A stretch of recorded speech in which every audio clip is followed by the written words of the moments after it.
There's a lot of good intercepts in this world, but a lot of them are quite deep. And so they're difficult to get to. So with our RPM, our drill intercept, our headline drill intercept there was 132 meters at 10 grams per ton.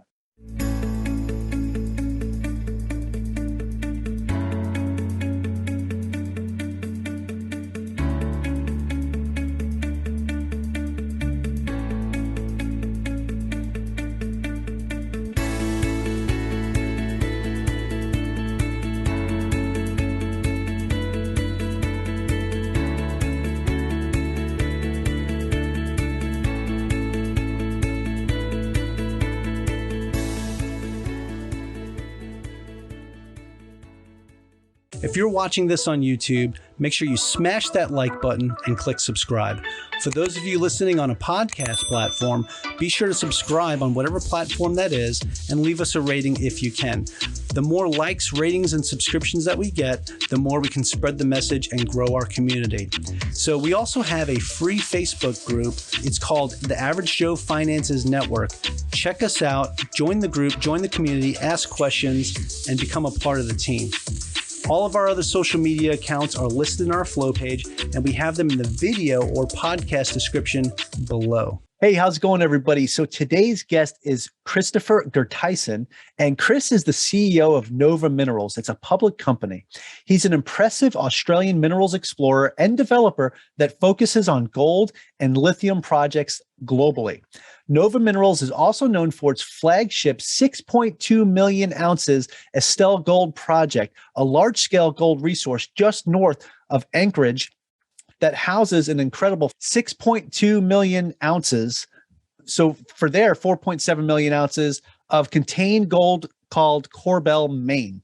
So numbers-wise, his site is underpinned by 40,000 meters of new drilling, with 48 diamond core holes completed since 2019, Corbel Main, the site has seen an increase of over 2 million ounces, bringing Corbel Main itself to 4.7 million ounces, but a total that he's managing here of 6.2 million ounces. So Chris, what a background. You're doing some big things, stuff I don't really know too much about, and I want to learn more about you and what you're doing. So I really appreciate you taking the time to talk with me today. Welcome to the show. Absolutely, Mike. Great to be with you. And I'm glad to be here and educate you a bit about what I do. And, there's everybody knows a little bit of something and a lot about something else. And this just happens to be my forte. You asked about my background a little bit. I'm an economic geologist. I'm actually from Alaska, which is in the Estelle Gold projects right here in my backyard. I've started my career up here working on these very large intrusive related gold systems, we call them. I spent a lot of time down in Nevada, Barrick, Newmont, huge bulk mineable gold deposit, company maker style deposits down there. And then I spent a lot of time in Australia. And this is how the Australian connection comes in. You mentioned Nova Minerals is actually Australia domiciled, even though our flagship project is here in Alaska. I spent a lot of time in Southeast Asia, Laos, Thailand, Indonesia. And my specialty has really become taking resource stage projects. A project, if you think of it on a continuum, you have the early exploration greenfields, then you start to get a bit of a few results and start to define some gold. And then that middle period on the timeline would be what we call a resource or resource development project. And then that'll move into an actual mining project or a mine with actual production. And so we're at that resource development stage now. And so now I've come full circle and I'm back in Alaska, right here in my hometown. What a blessing is that, right here with my whole extended family after traipsing around the world doing this for 25 years. And right here in my backyard is the Estelle Gold project. So you mentioned there was a lot of numbers flying around there. Let me summarize. So we really started our work in earnest here in 2019 with our first drilling program. And with our maiden resource, we came back above and beyond even what we expected. Our maiden resource was 2.5 million ounces at the Corbel Main deposit. And so since that time, about 2 years later, we've increased the Corbel Main resource to 4.7 million ounces. And we've also now have an additional deposit on our 324 square kilometer claim block. And it's 20 miles along mineralized strike to the south. And that's our RPM deposit. And we've drilled some there now, and we've defined 1.5 million ounces there. And so those two combined, our global resource total for the entire project is 6.2 million ounces. And so what are we doing? We're a gold company. Right now, we're on the path to production. fast tracking. The first thing to do, of course, is just increase these ounces. This type of resource growth, expansion in the ounces like this. So this is, if not unique, certainly very rare, especially in the world today. It's very rare to find very large gold deposits anymore. And so that's our mission right now. We're a year-round operation. We just keep drilling, keep expanding. In fact, there's an exciting milestone coming up here in the next couple of weeks. We're going to come out with another resource update on our Korbel main deposit, and we expect that 6.2 million ounces to increase again. And this is just one small step to much bigger things. We think that Korbel main alone is a 10 million ounce whopper. And that's not uncommon in our neighborhood. We're in the Tintina Gold Province in Alaska. This is one of the most prolific belts in recent times, over 220 million ounces of documented gold discoveries and now production in recent times. And this is where the historic gold rushes were, the things you've heard about, the Klondike and all these kind of things. This is where it's at. Now we know where all that gold came from. And 10 million ounce plus projects are not uncommon. There's numerous other ones. Kinross, Fort Knox up there in Fairbanks, Victoria Gold on the Yukon side over there recently started production. Barrick Nova Gold just to the west of us. And that's a 40 million ounce project. And yeah, it's absolutely, our license plate is the last frontier. And that's for many things, but also for very large behemoth size gold deposits. And that's what we're on to here at Estelle. That's truly fascinating. And like I said, before we started recording, one of the things I was really excited about talking to you about today is because I don't know too much about mineral investing or just mining for gold and things like that. So when this opportunity to interview you came up, I was like, oh, this will be very interesting. And maybe I could learn something about what this is all about and how lucrative this could be for somebody who's interested in investing in something like this. So now you said I guess the way it works is you start off, you said it's green fields, right? Then to the resourcing stage and then to actual mining. So you're still in like the resourcing stage. Now, so does that mean you're finding the deposits right now? And then the next step from this is after you identify all of it, that's going to be when you start mining. That is correct. So we're at the resource development stage. So we've already found 2 deposits where we actually have resources on. That's those numbers of the 6.2 million ounces. But those are only 2. We have 324 square kilometers of claims here. And so those are only 15 known prospects across our claim block. Okay. And in addition to advancing these resource projects with drilling every year, we also do, recon exploration. It's what that requires when you're in kind of virgin country out here. It doesn't require any complex, deep searching exploration techniques. It's old school, putting geologists on the ground, boots on the ground, kicking rocks. And every year they go out and do that. And this year through that process, we made 2 more significant discoveries. And that would be the Train Shoeshine prospect, which is another one of these very large intrusive related gold systems. And we have to drill that now as we progress. And also the Stony prospect. We discovered that this year as well. And this one's quite interesting. It adds a whole new dimension to the Estelle Gold project because it's a polymetallic vein system. It's now gold, silver, and copper. And so brings in a whole different kind of investor. We've been mainly focused on gold, but we're finding gold, silver, and copper now. And the grades are just exceptional. Just a note on grades. I mentioned this RPM deposit that we've just started drilling this year and came out with our 1.5 million ounce maiden resource. When your investors look at data, you'll see drill intercepts reported all the time. You'll see a drill intercept. There's a few, in simplistic terms, if you're just looking at it, what do these drill intercepts mean? So there's a number of boxes you want to check. So it's basically, you look at the thickness of the mineralization, right? You look at the grade of the mineralization, and you look at the depth of the mineralization. So how far is it from surface? There's a lot of good intercepts in this world, but a lot of them are quite deep. And so they're difficult to get to. So with our RPM, our drill intercept, our headline drill intercept there was 132 meters at 10 grams per ton. Okay. And so to put that in perspective, what does that mean for people that perhaps are looking at this for the first time? This is one of the top 10 intercepts in the last 10 years in the world. One of the top 30 intercepts in the history of the world. 132 meters at 10 grams per ton. Anything over 50 meters you can look at it in gram meters as well. You multiply the thickness times the grade. And so any kind of gram meters that is over about 150, 200, anything over that is just pretty exceptional. And then from that, you look at how far it is from surface. So at RPM, it's right on the surface. And if you multiply 132 by 10, that's 1,300. That's 1,300 gram meters. So you can see how exceptional this particular result is. And being on the surface, there's a lot of cost when you come to mining. And so being on the surface, you can mine it by open pit methods rather than having to go under. And so underground is always more expanded. Open pit is the preferred method if you can. And that's what we have at all our deposits and what we're looking for right now at the Estelle Gold Project. When people think of gold mining, just to talk about gold mining, you see these shows on TV like Gold Rush. I love that show. Our buddy Parker Schnabel going out there. And so what they're doing is placer mining, right? And generally placer mines, they're kind of mom and pop operations or like very few, public listed companies that are of that. They're usually quite small and contained. And so what placer mining is so we're Nova Minerals. We're after hard rock. We're after the source where the gold comes from. So then that gets eroded over geologic time, and then it gets deposited in the valleys and the streams. And that's what the placer miner goes after.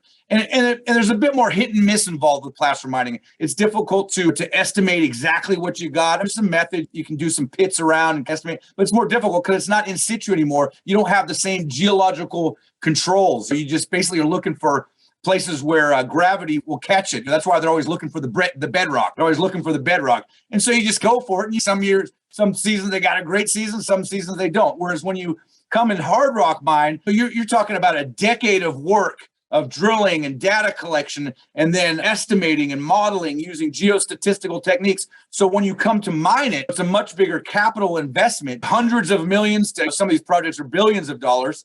And so you want to know exactly what's there. And you have this thing planned out all the years in advance. And so there's a lot more time and investment. But then, of course, it's always the reward, the risk reward. A lot more goes into it, time and money. But then the reward is much greater at the end of the day, potentially.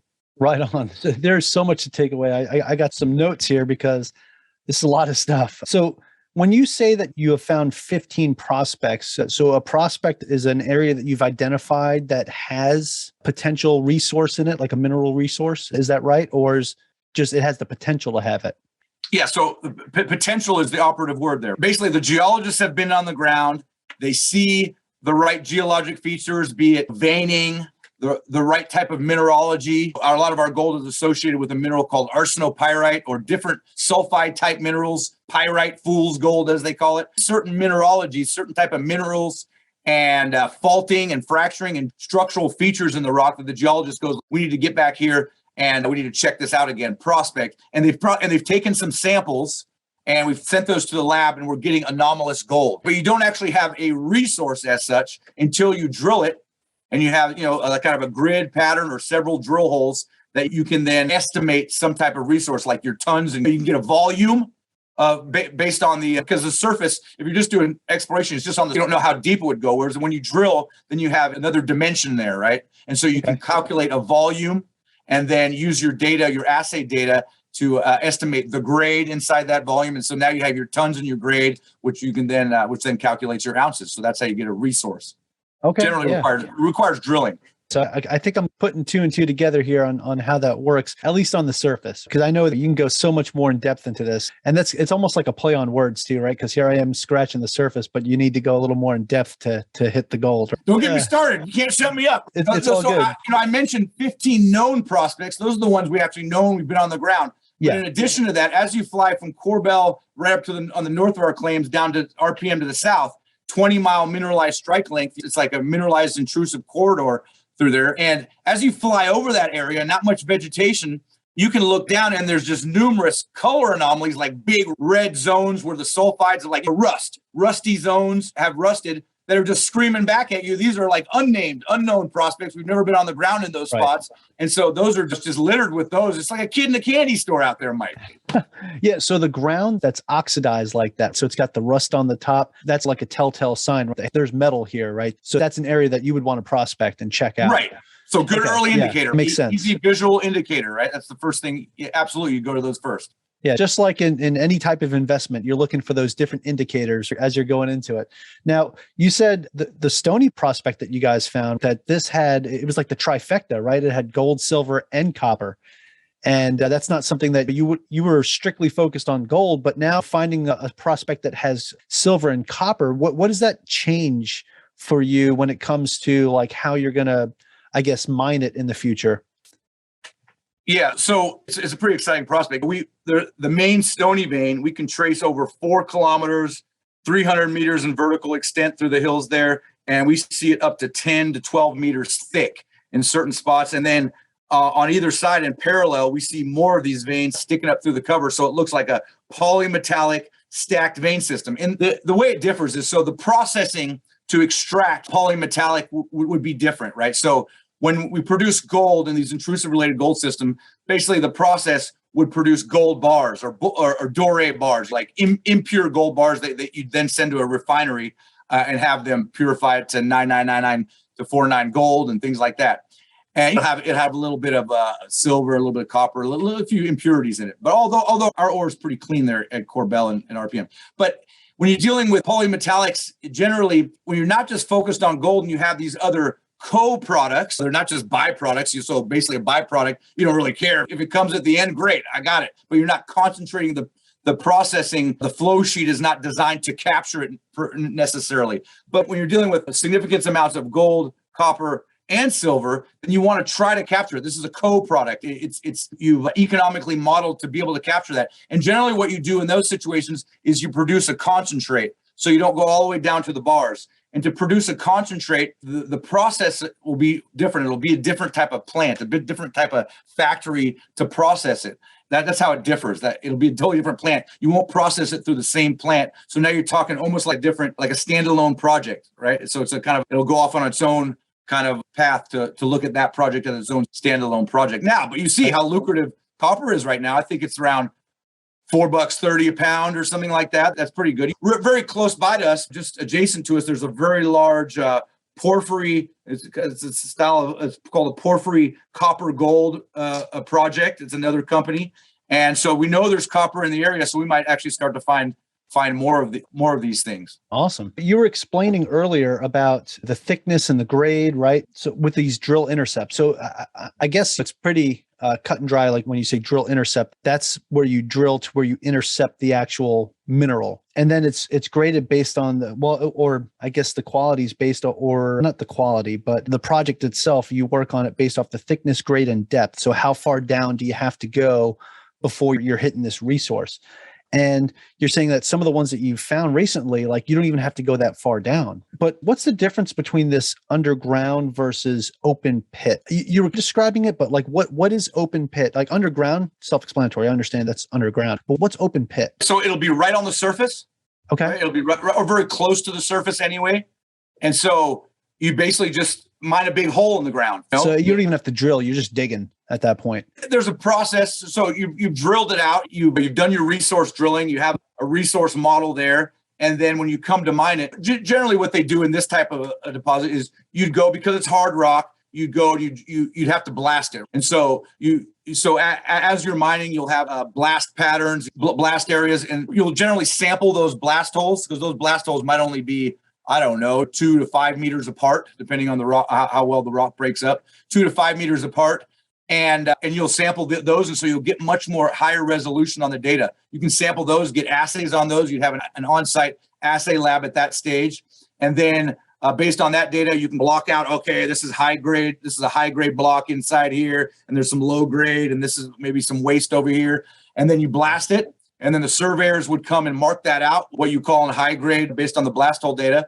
And then the excavators come in and just start digging it up, putting it in trucks and taking it to the high grade would go straight to the mill. The low grade might go to a stockpile at that stage. Waste would go to either a waste dump, or if you're still constructing roads and different things, you'd use it as construction material. And so it's basically you're just digging a hole from the surface into the ground. And you just look at it from the surface and it's just a big hole in the ground. Now, underground, so a lot of projects actually start open pit, and then at the end, the pit will stop, but the gold will still keep going at depth. But it's not economic to open the pit up further, because you don't want to make the pit bigger, because you'll be taking out way too much waste to get down there. At some point, it's what's called the strip ratio. It's a very important parameter in mining. It's the waste to ore ratio. And so if you're just starting to mine way too much waste just to get down to that gold at the bottom, at some point it becomes uneconomic. And so a lot of pits, if the gold keeps going at good grades, you put in an adit. So you just put a tunnel. You'll start tunneling down on it. You'll start tunneling down. So you're not mining everything. You're just tunneling down, and there's different mining methods, whether different words you might hear, open stope and things like that. Those are just different block caving, different mining methods. And you just kind of tunnel and kind of spiral around. You get back to the ore body, mine as much as you can, and then you go down. And so you just keep going. You're tunneling down into the ground, basically. And it's a much more expensive way to mine because you have to have ventilation, and it's much more dangerous, and the safety aspects of it. And and you don't have as much flexibility as you do in an open pit. In an open pit, you can just move here, move there. When you're underground, it's very costly to start tunneling like that. You got to put all your stabilization into your tunnels and all these kind of things. So it's a different kind of mining. But what we're looking at, I don't know what the underground will be in the future. What we're looking at with our deposits, they're very large deposits. You're not really chasing around one particular vein. The entire intrusive is mineralized. So the geometry is such that it's like a big blob sitting in the ground, like a big ellipsoidal Zeppelin shape. And what that makes is ideal economics, so that your strip ratio is very low, approaching zero. So basically everything you dig up is some kind of pay dirt, whether it be high grade, low grade, and that makes for ideal economics. And these type of deposits, if you look at our peers, it allows you to mine at a very low cutoff grade and still make money because it's right on the surface. Decades of mine life, a 20, 30-year mine life on some of these things, so very long mine life. So that's just at one deposit, Corbel, that we see. And we'll be out there for 50, 60 years probably once RPM comes online and some of these other ones. Wow, that's very interesting, very intriguing stuff. Never thought I'd be talking about this. It's really neat, especially when you talk about when you find these deposits, especially the ones that you found, right? You said it's pretty much all right there. So as you're digging, each piece that you're pulling up is potentially profitable versus being underground and chasing it. I guess it's similar to chasing any type of investment. You don't want to sit here and chase after it. You want it to work for you. Yeah, that's a really good find. From a novice's perspective, like somebody that doesn't know too much about this, that's pretty obvious. That's a really good find. Now, how long have you been doing this? When did you get started?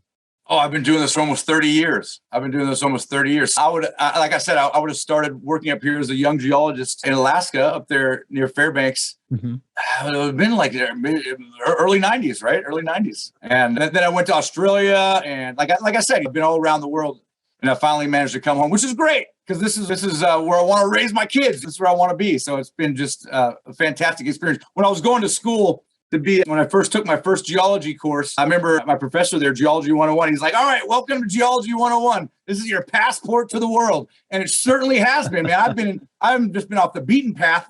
I've been in places where there is no path. For your listeners that perhaps are looking for a career path, or they have kids or whatever, have a look at that. There's some very exciting trades. We can't find diesel mechanics in the business. Call them all the, what was that guy? Mike Rowe, right? The dirty jobs, man. We got those kind of jobs galore, entry level, $100,000. You just can't find people. And then for the more professional jobs like geologists, mining engineers, metallurgists, process engineers, these are great professions, and you might lead your kids to that. It's a great profession because there's a good inside-outside component, especially in the economic geology business. On the rainy, cold day, there's always plenty of office work to be done and modeling and analyzing the data. And on the beautiful days, there's no shortage of work to be done in the field. And so if you like that kind of mix and choose your own adventure, I just kind of throw that out there that people should really look at the mining business for a career path. And don't think mining's that. A lot of people go, I'm from New York. We don't do much mining here. It's like, where do you think all this stuff goes? All this stuff goes there. And with this whole green energy revolution, how are you going to do that? You need silvers for solar panels. You need lithium, copper, cobalt, and what else for these EV cars? The mining's only going to increase. So these are the type of jobs that are very highly sought after. Not a lot of people go for them because they just don't know. They don't appreciate them. And it's definitely, I've had a wonderful career just seeing the world and this, that. I recommend it to anybody. Yes, that's fantastic. Just especially 30 years of doing this. So you've been doing this for a while, right? So being in this trade, what is something that you've learned that you wish you knew when you first started? Something that I've learned that I wished I knew when I first started. I wished I appreciated more. We were talking about investing. I wish I appreciated the monetary aspect of gold. I've been mainly focused on gold and copper. I didn't educate myself about the monetary metals of gold before I was just a young geologist. I was investing like in the stock market and this and that. It was a dot-com boom back in those days. And it's funny how all the gold bugs are the old guys. They've all been burnt.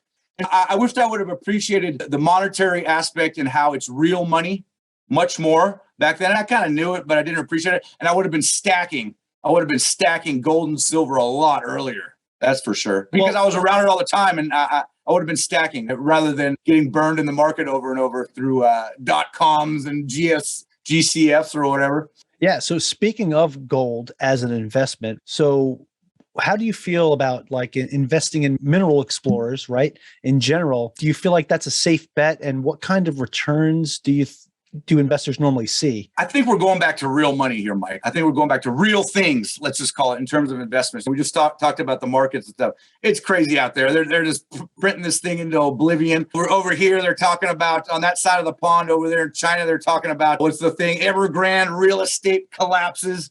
Over here, they're talking about debt ceilings, that. I've chosen at this stage, I'm getting out of all that. I'm going back to real stuff. I'm talking about gold, silver. That's an insurance policy. So you should look at gold and silver as an insurance policy. It's I think it's time to hunker down. It's not a get rich quick scheme necessarily. I think there will be a bit of a bonus on top of the actual being able to preserve your wealth through gold and silver, but other real assets. I'm talking about land. I'm talking about anything real. I'm talking about everybody's a prepper now, Mike. Everybody's a prepper now, right? So real things, you have a generator, you got some spare food, this kind of stuff. And so in terms of an investment, one way to leverage yourself against gold. So when I say get gold and silver, what I mean is the first thing you want to do to insure yourself is actually gold and silver that's allocated or that you hold buried in your backyard. Yes, I said that, underneath your mattress, something that you hold. There's no third party risk to it. And I'm not talking about ETFs and these unallocated things. This stuff has all been hypothecated and rehypothecated. Nobody knows whose it is when it's like a musical chairs game, right? When that whole house of cards comes down, you won't get your piece. So that would be the first thing. Now, to leverage yourself against gold, you could definitely look at the mineral sector. There's different minerals. Like I said, we also have a lithium project, and that we just spun that company off on the NASDAQ. That's called Snow Lake Resources, LITM, on the NASDAQ. But in the gold space, absolutely you can leverage yourself, and there's different ways to do it. One, you've heard a bit of the story of Nova Minerals. Have a look. And the leverage with Nova Minerals is we're very undervalued right now, and so it's a growth story.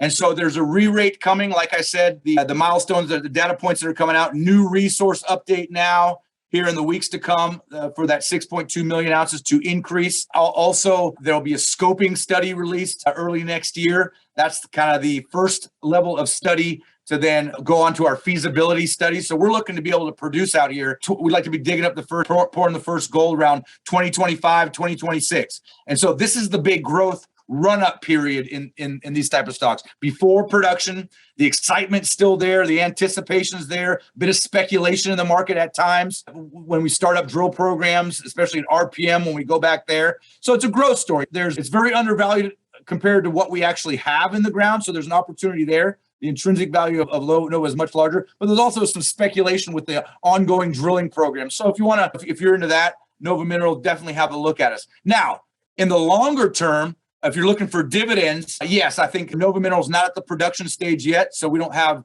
the cash flow from production. But there's other mining companies, and if you want to go and stay with us on our journey all the way to that point and get your gains through growth now and value, have a look at us. But there's mining stocks out there. You got your Newmonts, your Barricks, and that. These will be solid dividend. These will be solid dividend producers. And nobody talks about dividends anymore, right?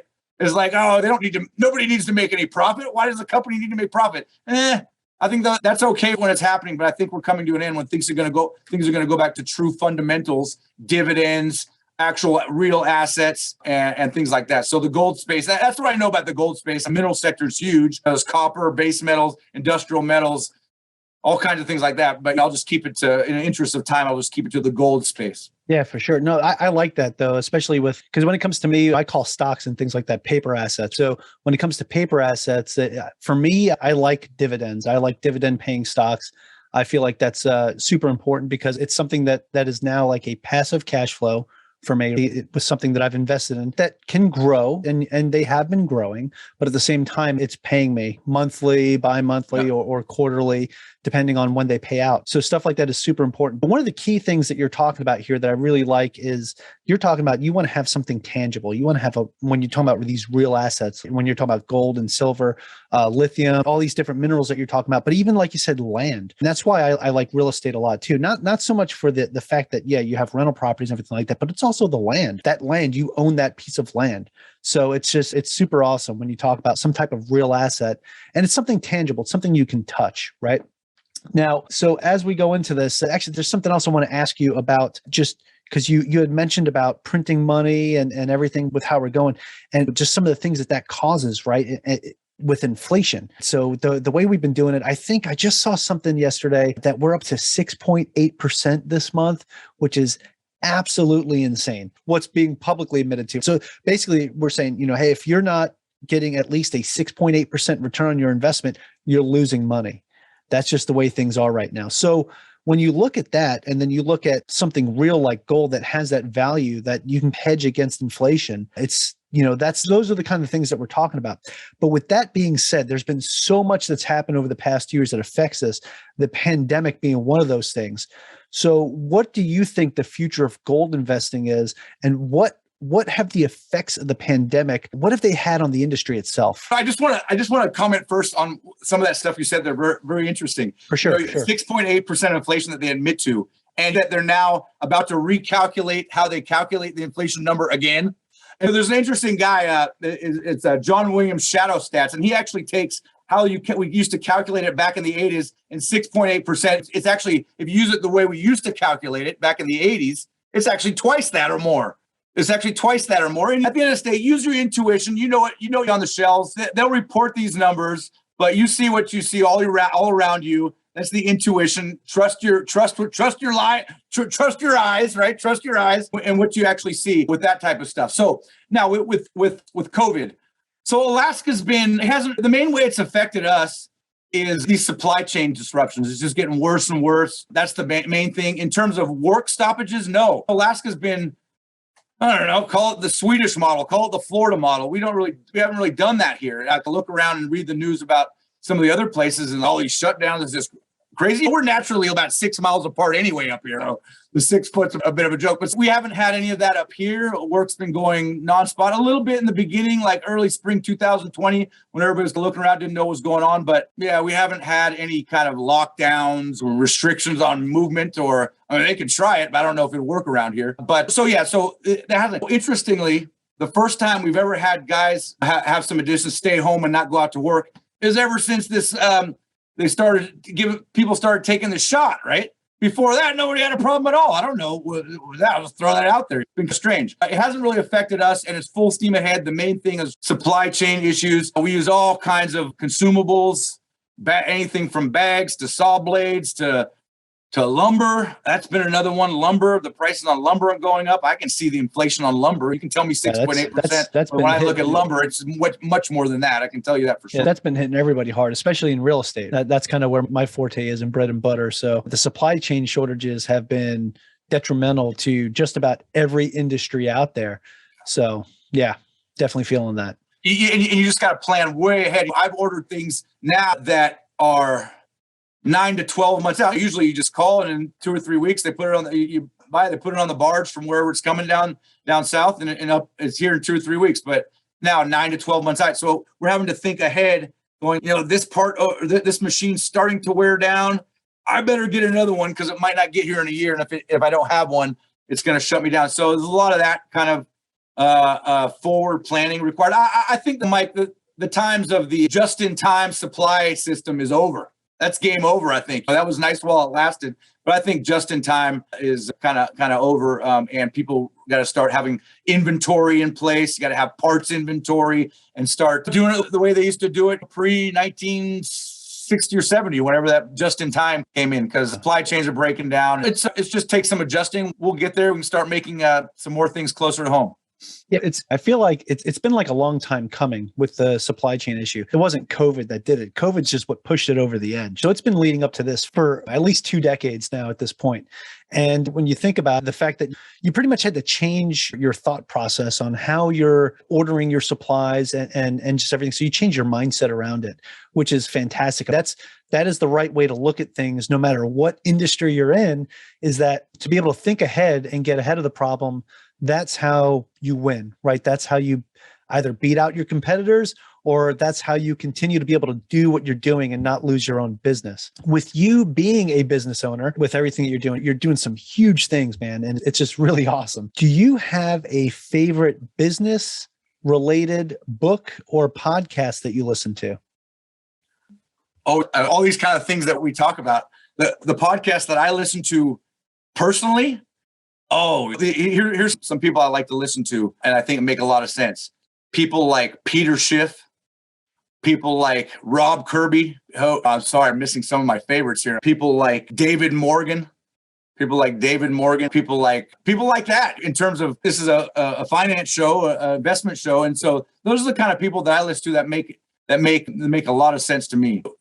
Those guys, yeah, for sure. And as a Chris Martenson, those type of people. There's another one recently that I heard, a guy named John Perez. It's a new one. He's kind of new on my radar. John Perez.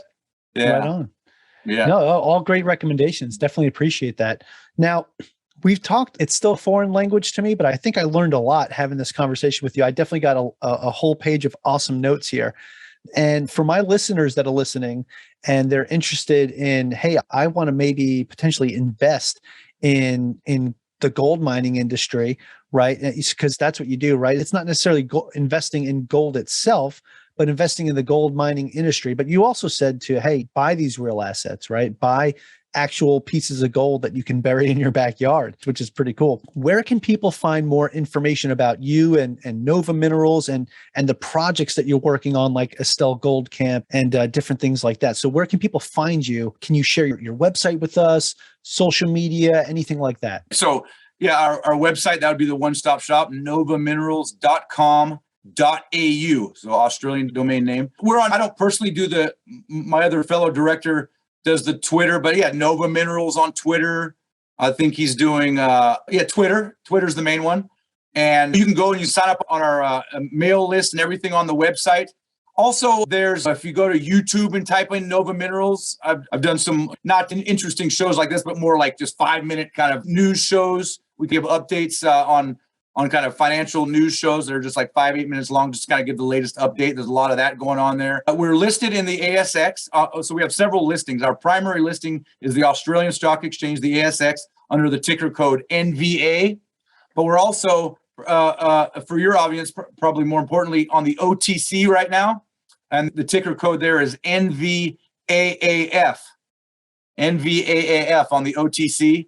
And then for any European listeners, we're also in Frankfurt as QM3 is the code, QM3 in Frankfurt. And yeah, so we're a publicly traded company. You can get us on all those exchanges and come join us on our journey. Like I said, there's a major re-rate happening. I think that gold itself is going to do big things. I think if you look, just as a final note, if you see what Bitcoin's done, we were talking about crypto earlier before we started. If you see what Bitcoin's done, I think that reflects what gold should be doing if it wasn't so manipulated by these paper markets. So there's a lot of futures contracts and they trade way more paper gold than there actually exists physical gold. That's a whole show in itself we could talk about. But if gold wasn't manipulated, but it's like a spring, right? The more you twist it up and push it down, eventually this thing's going to blow. And you want to be on the right side of that trade, holding your physical portion as well as some other leverage assets like your stocks and things like that. Yeah, so that's how you could look at. I think there's going to be a re-rate in the gold price as well as in Nova Minerals as a good company to put on your radar to consider for what I believe is coming. And either way, exciting things ahead with all our drilling and as we push these projects forward on our path to production. Yeah, that's fantastic. And I like the analogy too of the spring. You want to be on the right side of that thing because when it takes off, it's going to launch. So you want to make sure you're going up with it. So really awesome stuff, Chris. And I really feel like I learned a lot here. Like I said, I got some really good notes. This conversation was awesome, informative. And for somebody that's looking at this, they can hopefully, after listening to this, make a pretty educated decision on before going into investing in something like in this industry. They probably can get a better understanding. So we'll make sure we have your links in the show notes and people, hey, go check out Chris and what Nova Minerals is doing, go look them up on YouTube, go check out their website, go sign up for their mailing list and get more information. Because like I said, this right here, we're just scratching the surface here. You want to get down in that pit like we were talking about and see all the gold that's all around you. Yeah, I'm going to do a play on words there too. So we're just getting started here. The best is yet to come. Absolutely. Absolutely. It's been a pleasure. And I really appreciate you taking some time on a Saturday to chat with me. And fun fact here, for my listeners, that I'm in Hawaii and he's in Alaska, but where he's at in Alaska, he's only 1 hour ahead of me. So this has been one of the closer time zones that I've been able to do an interview with. Right. So it's pretty awesome to do that. So you know, Mike, Hawaii is that's our holiday destination in Alaska. Yeah. They got all these special deals. Go to Hawaii 4 nights, 5 nights, or whatever for $300. It's crazy. Absolutely. Hey, if you ever come out here, hit me up for sure. We'll go out and grab a coffee or grab a beer or something and talk a little bit more in depth about this stuff. It's definitely very fascinating. You gave some great recommendations too for people to look at different podcasts. All in all, just a great wealth of information. And like I said, I really appreciate you taking time today and chatting with me. Thanks for having us, Mike. And I look forward to us doing this again. Yeah, for sure. Aloha. Thank you for making it to the end of this episode. Greatly appreciate you being here with me today on the Average Joe Finances podcast. If you haven't done so yet, make this the episode that you go leave us a 5-star rating or subscribe to our YouTube channel. The Average Joe Finances podcast is for informational and entertainment purposes only. Have an outstanding day.